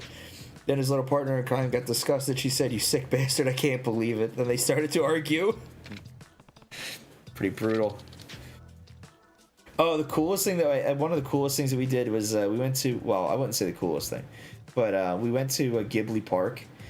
My wife wanted to, but she didn't realize just where it was, so she thought it was in Osaka, and then we had to travel 3 hours. Like, we had to get a Shinkansen all the way to Nagoya from Osaka, and then take a 40-minute bus just to get there, but it was also Super Bowl Sunday. So we spent the entire time, like the entire morning, watching the Super Bowl. I'm not off for the rest of the week, no. I work today and I work tomorrow and Friday. I'm probably working from home the rest of the week, though. That girl was cheating on the thug with multiple guys. We back this up.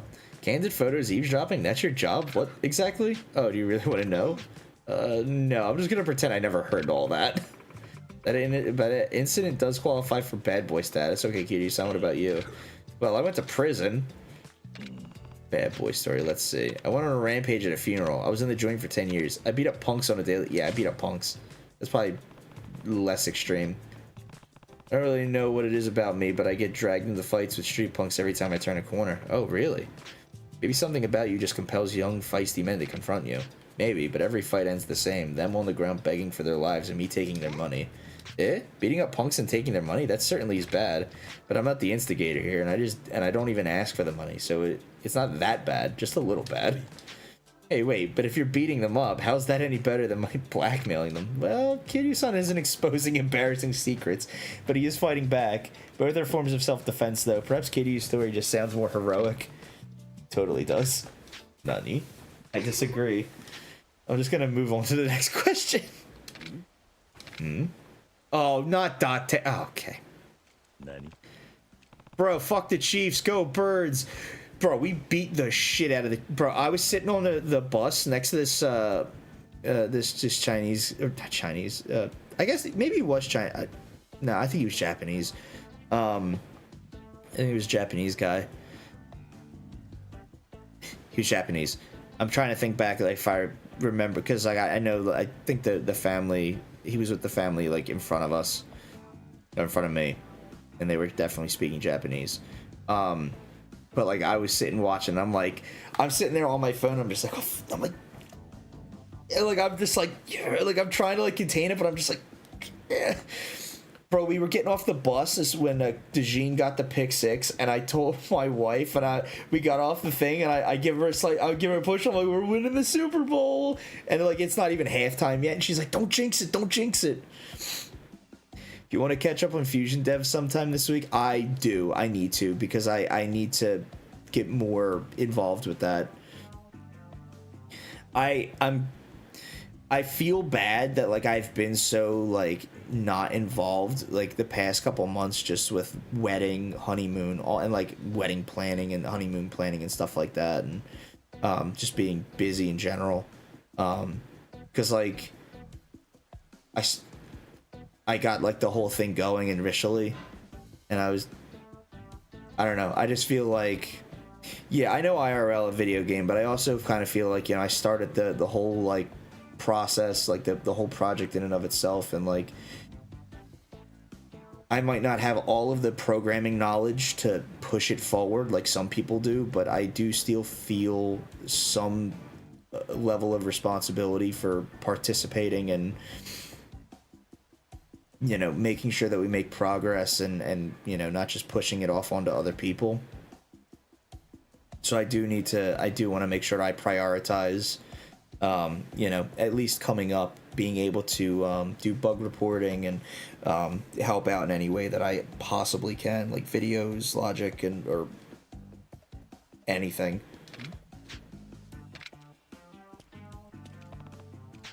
What are you doing here, Date? Just out on a quick patrol. What are you guys up to? Being interviewed as a bad boy old guy. Come again? Are you a friend of Kiryu-san? This is Date, he's a cop. Oh, cop. I'm currently interviewing men for a magazine. Okay. Whole explanation. I need to get caught up on it, though. Maybe not tonight, because I got 3 hours of sleep last night or this morning or whatever, but probably tomorrow, maybe, if I don't go to dinner. Badass dad's a Camarocho, eh? Yes, older men are in right now. Tough guys with a heart of gold like Kiryu and Mr. Florist here. Yeah. I gotcha. Makes sense. Everyone from teeny boppers to grandmothers are going wild for silver foxes on the silver screen. Now that you mention it, Saya was telling me just the other day, all the girls are into older guys. Oh, speaking of, I noticed that, like, there's so many host clubs in Osaka.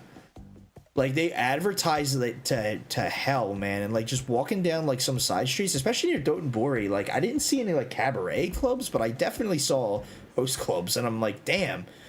I'm like, I guess, like host and cabaret clubs are, like, very in Osaka. Host clubs? Host clubs are basically the male versions of cabaret clubs, where women will go to sit with men and talk with men and like to be treated well.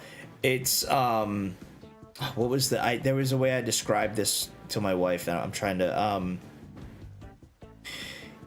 kind of like maid cafe but reverse, but less like fetishy, more like a cabaret club is like a girlfriend experience, kind of like you're paying for like a woman to pay attention to you and talk with you and whatnot, and you know, be flirty or whatever. And like a host club is basically that, but for women. But yeah, maid cafe in reverse. But like it's a maid cafe, but like less fetishy. You know what I mean? Which we did do. My wife booked a maid cafe the second day that we were there. So the first day that we were there, like she booked it like that evening, and then we went the next day. Because we were trying to find Oma rice, and she's like, "Oh, they have Oma rice," and I'm like, "Okay, let's try it." And she got the combo meal that, or like whatever that came, like the package thing that came with like a photo with them and like all this like keychain and shit. But she's like, you're the one that has to get the photo. And the girl comes over and she's like, which maid? And I'm like, oh, don't do this to me. I'm like, fuck. I'm like, I don't want to. I'm like, do I gotta choose? And I'm like, I don't know, the tall girl. I'm like, the tall girl, I guess. Sai-chan, is that your daughter? Yeah, that's right. Hey, wait a minute. Does that mean Sai is into guys like Kiryu and the florist? Yes, I think that's exactly what she was saying. Oh, fuck. Katie was like, I'm gonna fuck your daughter? Like, what the fuck was that, dude? No, she can't. I do not approve. Besides, I'm the very definition of a badass dad. You guys aren't bad at all. You're the police officer here. Doing lightness date, son. How are you? Anything but a Boy Scout? Just get the pic with all of them? Oh, that... I don't know if that was an option. Because one of them had to hold the camera. But they were very nice, and, you know. Yeah. I was like... When we walked down the street in Akihabara, when we walked down the street, like, we walked down the street and then up the street. We didn't really veer off the main path in Electric City. We went to see Electric City, and that was it. But, like, it was just maids lined up, and she's just like... My wife is like, stop looking, and, like, she got a little bit ahead of me at one point, and I was just like... I was seriously considered like stopping just to talk with them. So when she turned around, she saw me just talking to a maid when she's like, don't look at them. She's like, don't talk to them. And I'm just like, why? I'm like, who cares? But like in Akihabara, there was definitely like, oh wait, in the maid cafe, I'm remembering now, there was a fucking, we got like the full experience because there was an otaku right in the corner, man. Like, he was all about it. He was like tucked in the corner, phone charger in. He got like the dance performance, the solo performance, he got everything from them. And I was like, oh, what the fuck? I was like, okay, whatever. But like, he was like all about it, and I'm like, I was like, oh, he's an otaku, got it. He got the whole nine, yeah. And like, he got he got his money's worth, basically. And then, like, you know, it was like the otaku, and then there was like a foreigner group that was like next to him. I guess they were just checking it out, you know, whatever. They're like, oh, a maid cafe, let's do it, haha. And then there was me and my wife who were just like trying to find good Oma rice. So I was like, we're in a maid cafe, I guess. But then like they leave and we're like getting ready, and then like it was like it's like the otakus, they rotated in shifts. Like the maids were rotating their shift, and then like the two maids left, and then two new ones came in, and then like a new otaku came in and sat down in the same spot as the other otaku. But like the maids in Akihabara, like, that are like on the thing, and it's crazy because like we noticed, like, as they were like as we were walking by, like Like they definitely targeted a very specific looking individual, like very specific people to try and like bring in. And I was not that, obviously, because they definitely were like foreigner, maybe not. May probably clock out. Oh yeah, probably, yeah, definitely. But like you notice like, and it's just like in Akihabara, they're just like lined like the streets with these maid cafes, like they're like everywhere, and because it goes, I guess, with the theme of all the anime stuff, and I guess they go after and they specifically want to target people that are what's the not socially awkward, but kind of maidenless, but like they also have that like maidenless, but also with like some like social awkwardness to them.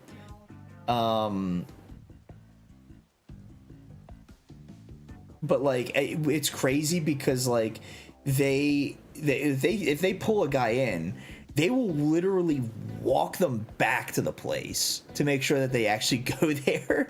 And there was one point I saw like there was a couple like girls like hanging out, and they see me and we make eye contact, and they're all like talking to me. They're like, ooh, and they're like come over, and I'm just like, nah, I'm okay.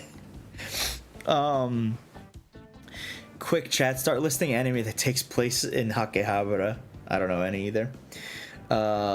No, I'm a loose cannon cop, a maverick of the police force. I'm always taking heat from the chief for defying orders. On top of that, I got drunk and failed to meet up with my daughter the other day. Does that qualify as being a bad boy? If that's the case, I forgot my friend's birthday one time. It's almost just like being just a bad dad, actually. I forgot my wife's anniversary. Damn. I think you're just horrible people.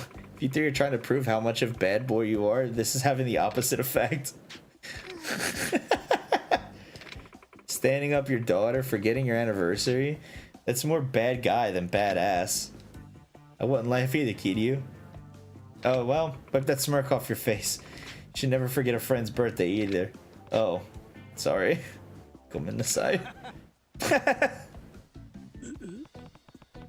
Why am I the only one who got yelled at? So, who among us would make the best bad boy anyway? Why do you ask? I think we need to decide who's the best badass dad is. It's kind of important now. Okay. Instead of just sitting around and trying to one-up each other, we battle for the title of ultimate bad boy. Can't just change my story. Don't be so uptight. I think it makes more sense if you ask me. It's much more interesting, don't you think? You really think so? But I came here to interview men, not adjudicate your egos. How about this? You can continue the interview by asking us each a question. The three of us will answer the question, and he who gives the best answer will give more badass dad cred. Cred. That sounds fair, don't you think, miss? Yes, I guess that's a good compromise. Then it's settled. So really, I just have to do what I've already planned, which is to ask you some questions and get some answers. Afterwards, you decide which of us is most worthy of the title of ultimate bad boy. Or for me, let's get to the questions then. It's the one I'd been keeping on the back burner from my end of the interview. What do you think is the most important thing to be a bad boy? Ooh, most important thing. Too easy. Isn't it financial power? Money? The human nature to gain more confidence as you acquire more capital. As self-worth grows with net worth, it creates an image of the respectable adult male dandyism. And both makes you the kind of man that girls want and boys want to be. Bro, Super Nintendo World was awesome, by the way. We went to Super Nintendo World. It was really cool. It almost didn't feel real. Like, it was pretty damn cool. The one thing I will say, though, is Universal it kind of sucks. They have, like, the Wizarding World and whatever, and then they've got, like, other, like, little things. Like, most of the park is just dead. And then it's, everyone goes to the Wizarding World and, Super Nintendo Land, and Wizarding World is 1-for-1 with the Orlando one, but Super Nintendo World doesn't have many attractions. And like if you're there for the rides, you're gonna be standing in line for at least an hour unless you have a time ticket for the ride. The other thing that you have to do there too is like they have these wristbands that interact with shit. Like they have blocks. You can literally punch the blocks and it'll register with your wristband that you get. But the thing is, and it's basically just a slap band, right? It's just a slap band with this big like thing on it, and that like links up with an account that you scan a QR code and it makes an account on the Universal app. And but like not getting that band, there's like so little to do in Super Nintendo World because like everything's kind of based around that band, and then there's the rides, which there's like 2 or 3 of. So it's like if you don't get it, and it's like $30, if you don't get it, then like you're just gonna be there for a little bit of time, and it's like, well, what the fuck? There's nothing to do. The rest of Universal is just kind of meh, to be quite honest with you, and like we were kind of disappointed by it, but at the same time, it's just like it makes sense, I guess. But we still had a good time in those parks at all. You're just gonna try to avoid them on your trip. Yeah, I mean, if you can go just for Super Nintendo World and like enjoy it for a few hours, like we were in Super Nintendo World for like maybe 4 hours, and it was a lot of fun. Like we had a really good time, but you know, all depends on how you want to spend your trip.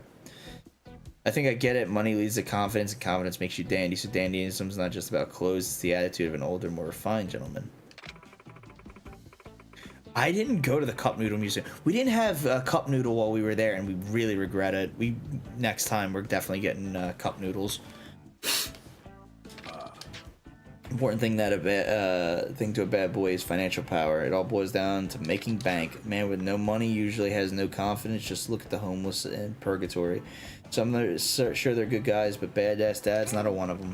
Guess that's true. Then you got me. I make tons of money underground here. Sorry guys, but I'm confident my level of raw dandyism is just too high. Of course, makes a pretty convincing argument.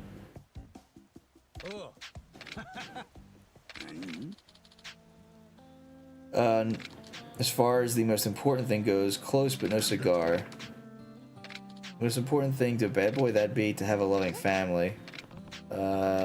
Listen, what's a true cool old guy needs is the heart to love his family, and a family that loves him back, no matter how much money and confidence a man might have. It's all for nothing if there's no one to share it with. A bad boy can only become a real grown man when he has a partner to care for and a family to protect. So a guy without a loving family is only half a man. I've got a wife and a daughter to protect, but how about you, Kitty? Well, we got street cred, but you've never been married. Without domestic experience, Junior, it's too early to call yourself a badass dad. But lots of dandy men aren't married. There are a ton of bachelors out there charming all kinds of women, and they've still got some real swagger to them. They've got riz. So I don't think a badass dad necessarily has to be married with children. She's right, and you're talking like you're some kind of respectable family member. Until recently, you weren't getting along with your wife or daughter at all. Oh, man. Alright. Most important thing for a bad boy is going to a tanning salon every day, having less common sense than normal men. I have no clue.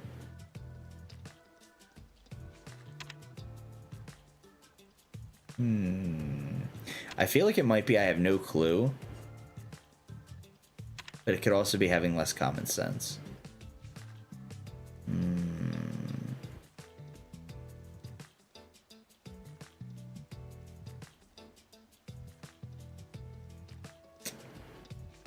I feel like it's I have no clue.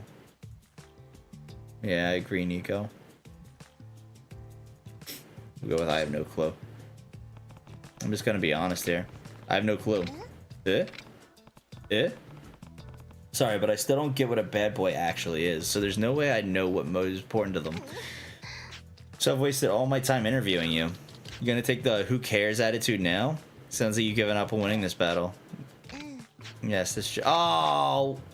Hey, wait, damn, I guess, oh, damn it. Fuck. Damn it, it was 2. No money. Damn, that sucks, but it is what it is. And it's just special prize for florist. Oh, is it not special, but consider it a consolation prize. I got a wild shirt. Cool. Damn. I think it was 2. Damn it. I got hacked. I'm gonna go down. I think after this, after this sub-story, I'm gonna go down and eat dinner. My natural magnetism and dandyism that drew in all the ladies of Purgatory in the first place. Maybe you two farts can learn a thing or two from me. Who knows? You could end up more popular with the ladies. Yeah, who knows? Probably not. Whatever, florist aside, come on with that. Yeah. Anyway, I need to get back to the station. Well. Cool old guys are currently in, huh? Maybe I should check out a men's magazine and see what all the fuss is about. It's crazy because Kamurocho is just basically the red light district. It looks exactly the same. It was so weird walking down Dotonbori Street and in the red light district because like I played these games and I'm like it was just like I feel like I've already been here. But all right, I wasted enough time. Oh well, not wasted time, but I've sat here for a couple hours talking about my trip, and I'm sure I'll talk about it more in in future streams. But and there was things that I wanted to bring up that I probably just forgot, because we did so much and we saw so much, and yeah, it's we had a real good time. But I wanted to kind of come back and be like, hey guys, I know it's been 5 weeks, missed you guys. To guys, share some stories and play a little mahjong and whatnot. And when I'd say play this, but it was a 2-hour yapping stream basically.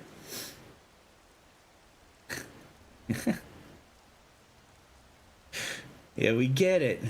Boring. I get it, guys. Don't worry, I get it. I completely understand. Oh man.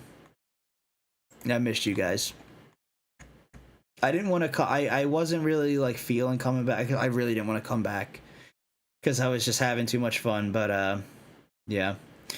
Kirby's doing Sonic Rush. Ooh, you're my dad.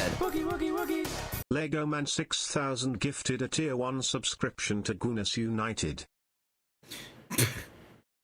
Yeah, thanks for the gifted sub to Gooners United. Really appreciate that. Oh, we got the good one emote. Losing gifted me a tier 1 sub to SM Charles. What the fuck? Someone gifted me a tier 1 sub to Mia Guru. What the hell? It was 11 days ago. I wasn't even on. Okay. Yeah, I got gifted subs to Mia Guru and Charles. JM ranked. What is JM ranked? Wait, what is J? What?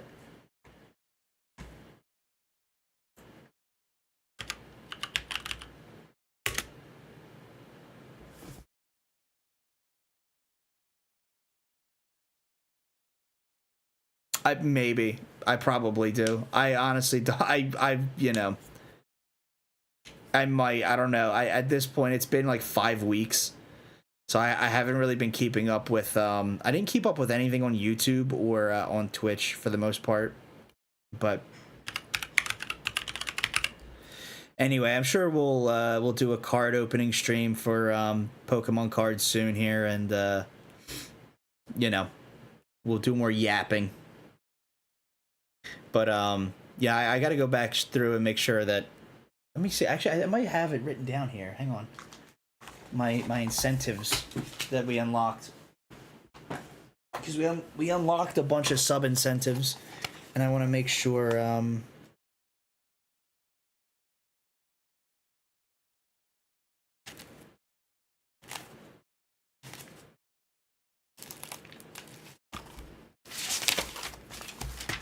Where are they? In my little book here.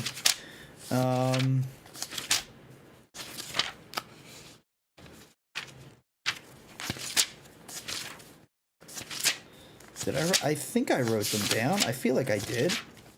Did I not? What the hell?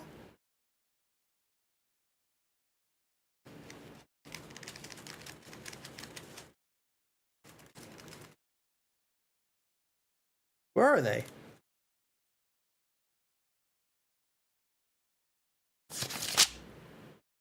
Oh. Oh, I gotta learn how to do ZM. Oh, fuck, we gotta do Desert Bus, and we gotta do a chair stream. I don't think we got Fusion any percent upside down. Or if blindfolded Fusion. I've got it. I've got it right here. It's, I can't show it on stream because there's other, like, information on here that, like, I probably shouldn't show, but, yeah. Did we unlock low percent zero mission? I don't remember. I'm sure I'll go back and check, but anyway, we're gonna go raid Kirby Master. Kirby's doing Sonic Rush.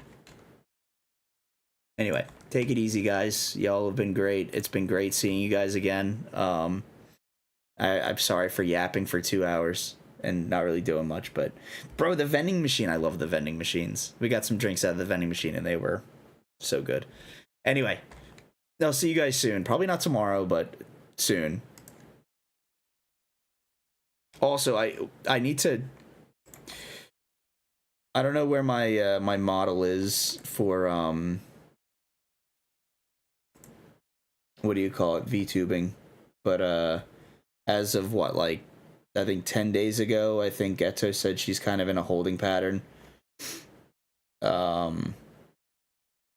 Yeah, so I don't know. I don't think much work has really been done except for maybe finding, like, a face, and I think she's making the body from scratch.